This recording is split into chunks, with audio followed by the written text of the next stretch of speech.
dit Ngun. Mais nous, plus au sud, nous appelons Nga. Mais c'est Gun en anglais, mais Zal en français. Voilà, troisième épreuve pour le peuple Fan dans son exode. Il rencontre un peuple puissant, guerrier, les Veux. Il y a eu encore une fois des pertes humaines énormes et les Fans, les survivants, ont continué leur route.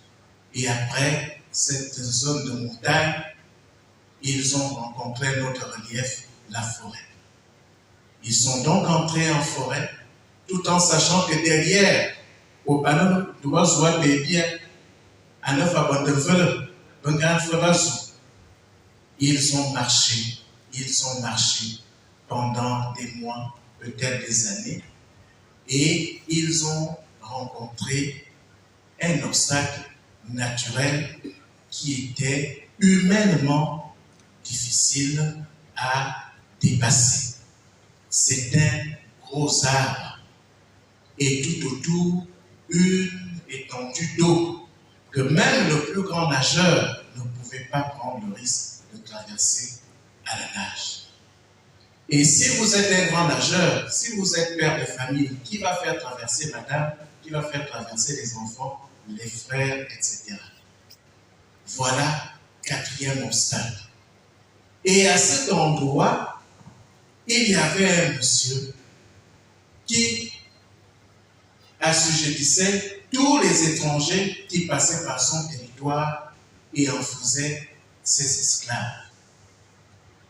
Et il avait un gardien, un géant, un peu comme Goliath dans la Bible, qui était opposé à David.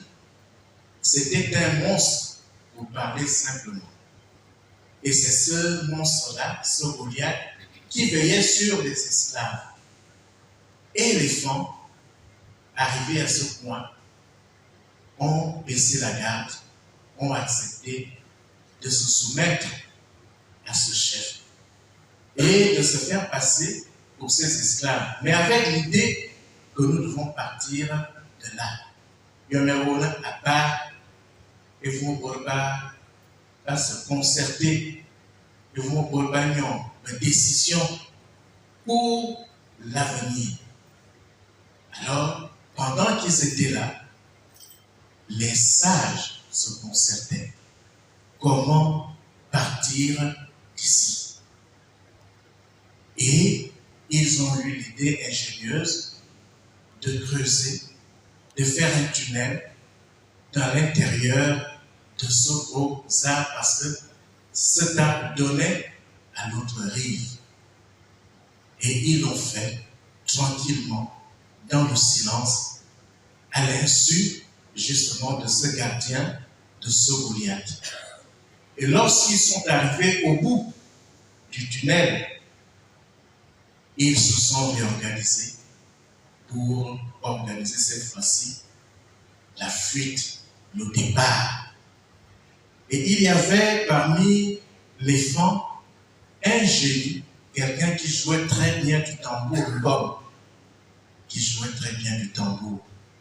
Et quand il jouait son tambour, ça enchantait le Goliath, le monstre. Et le chef lui-même, c'était un bon jouisseur. Il aimait les femmes, il aimait la bonne bouffe, il aimait se pavaner dans son territoire. Il n'était pas très proche de ses esclaves. Donc quand il a besoin de quelque chose, il s'est dit s'adresser. Donc c'est ce Goliath qui était là comme l'interface entre le chef et les esclaves. Et les femmes ont commencé donc à quitter ce territoire pendant que le joueur de tambour occupait le Goliath. Ce Goliath, on lui a donné un nom, Doum, un bambot. Doum, un bambot. Vous allez comprendre la suite. Et ils ont traversé ce tunnel qui porte le nom mythique aujourd'hui de Zamboa, cet arbre-là.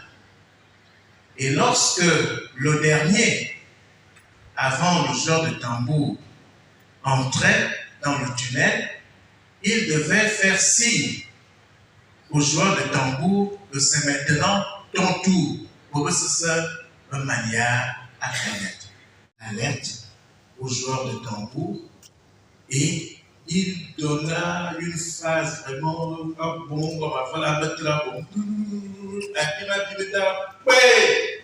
Il s'est levé. C'est quand le monstre se lève et constate qu'il n'y a plus personne.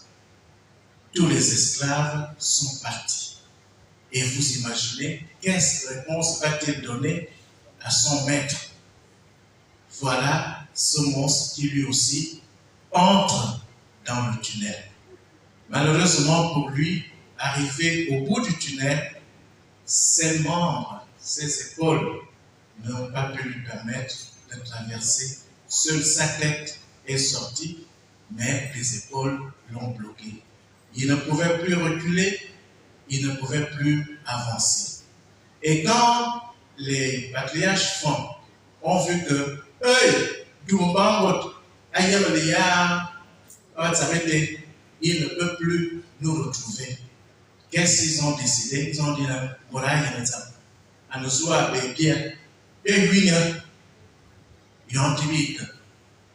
ils ont pris tout ce qu'ils avaient comme arme blanche, à Mogwa, à Bilé, à Mefa, à Bimignolo, à Djougourou. Parfois, la parole, plein de vous, Doum, à Biliam. Donc, ceux qui revenaient de loin pour faire marche arrière et croiser les yeux du roi, Wabrakeve, Poutso Anodoum, Ajumina A, Makayena Notuma.